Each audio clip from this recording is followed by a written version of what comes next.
Hey everyone, want to connect Google Drive with NotebookLM? In this video, I'll show you how to add files from Google Drive to NotebookLM and organize your documents step by step. First, open your web browser and go to the NotebookLM website. Sign in with your Google account and open your Workspace. Next, create a new notebook or open an existing notebook where you want to add your Google Drive files. Now click the option to add or upload sources and choose Google Drive from the available source options. Select the Google Drive files you want to use in your notebook. You can add documents like Google Docs, PDFs, and other supported files stored in your drive.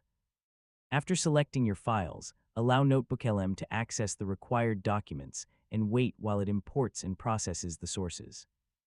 Once your files are added, review the Sources section to make sure all documents are available inside your notebook. Now you can ask NotebookLM questions, create summaries, compare information, and analyze your Google Drive documents.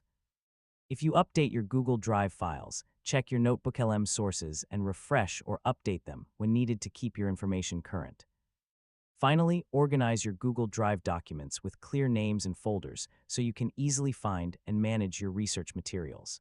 And that's how to connect Google Drive with NotebookLM. By linking your documents and using AI-powered analysis, you can research faster and manage your information more efficiently. Thanks for watching, and don't forget to subscribe for more easy technology guides.